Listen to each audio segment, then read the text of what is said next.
86% of business owners self-disclosed that the reason they started their business, became entrepreneurs, is because they didn't want a boss, they didn't want to be told what to do, they didn't want a limitation on their earnings, they didn't want to be held accountable. I can't imagine a better time in the history of youth and entrepreneurialism than there is right now.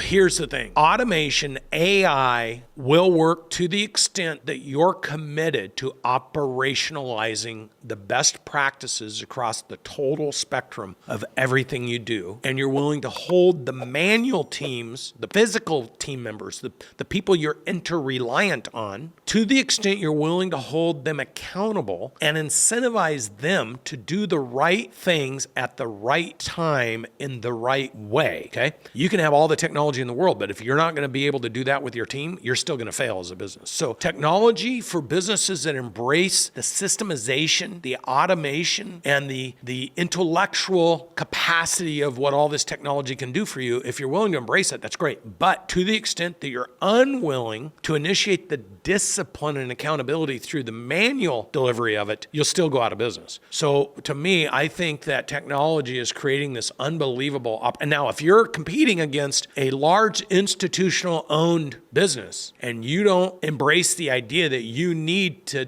embrace these tools, deploy them in your business, align your team with them and hold them accountable to doing the right things at the right time with the right people, you're going to go out of business. And the private equity guys, I go to Alaska and fish with my buddy and we're in the back of the boat jigging for salmon and then the big trawler comes by, right? And you see them throw all hundreds and thousands of fishes in there and then they're throwing off the ones that you're like, man, I would love to catch one like that. Boy, I haven't got a bite for 5 hours. They're throwing out fish I'd love to catch. Well, because they have the benefit of having a net so wide, they are looking for something so specific. The rest of it, they don't even think about it, right? Versus you're just sitting there jigging in the water. Well, if you're the business owner who's just jigging in the water, private equity are the guys coming by and trolling through, or your big competitors and just throwing back the stuff they don't want and keeping the absolute best of what they do want. If you want to be the best and the most valuable, that is a commitment that a business owner needs to make. And then it's a pursuit they have to stay committed to with all the resilience in the world, or they're working harder, not smarter, and they're not able to create value for their team, so they'll never have the best people. Because once your people find out you're not paying attention and you're not pursuing excellence, your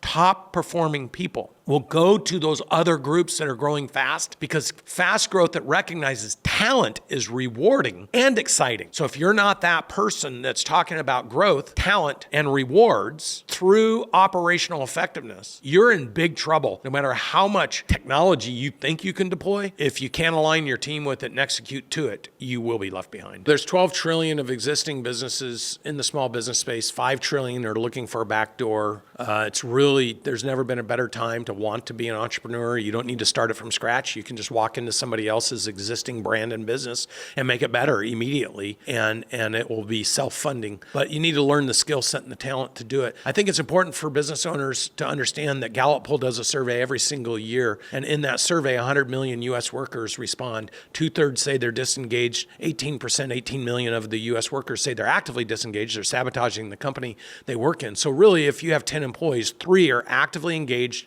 aligned with you, and you better make sure you know who those 3 are and you're leaning into them, and you need to get rid of the bottom 2 or 3 and replace them, and then just continue to have that mindset. Because if you're looking at your workforce right now and you're like, wait a minute, I haven't added anybody or fired anybody in 5 years, 2/3 of your people are disengaged or actively disengaged, they're sabotaging you, and 3 or 4 are going to leave because they're like, man, nothing's happening here. We're going to go take advantage of this entrepreneur wave that's happening, because who becomes an entrepreneur? Well, here's the funny thing. So I did all this research in 2009, 10, and 11, and it's interesting because many of the blue-collar businesses back then, HVAC, garage doors, electrical, plumbing, they were considered low-valued EBITDA businesses. So a $50 million blue-collar sheet metal building business would have been worth 4 to 5 times EBITDA back in 2009, 10, and 11. Today, it could be, 2 years ago, it would have been 12 to 15 times, and that's because where technology was deployed and where you have a business that becomes a front door to other things happening, you're worth so much more now because of the recurring revenue and the automation,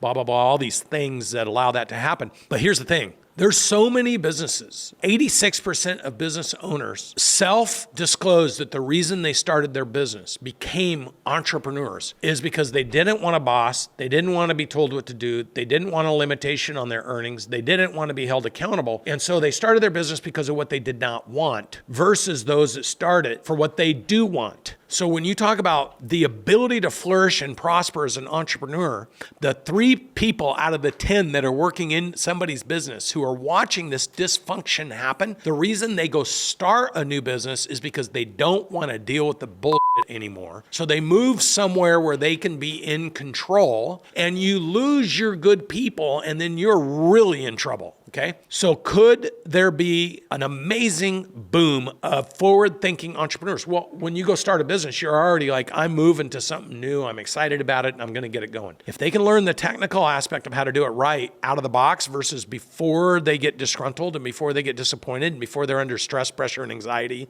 and fear and all that stuff, they could crush it. And we're seeing that with 20-some-year-olds because they're not stuck with all the broken thinking that they're experts. They go find help. We have so many people between the age of 18 and 28 that are running 10, 20, $30 million businesses.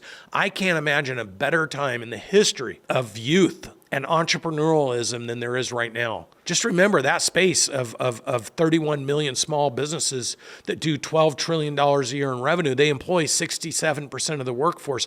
It creates 45% of the gross domestic product, so the GDP, the economy, and yet it's only represented 8% on the stock market. So all those founders with all those employees that are killing it every day, they just never get the value. Imagine a world where you could learn how to turn the switch of value creation on and all of a sudden bring all those young, ambitious people that are, or older, ambitious people that are tired of the BS where they're working into your atmosphere. You pull them into your world and put them to work where they can pursue their personal, professional, financial goals. There's no rules. It's a wide open throttle. And you know the valuations on those businesses are going up every single year. So you know you'll have a huge exit at some point if you build it right. Could you imagine the knowledge we have today at 26?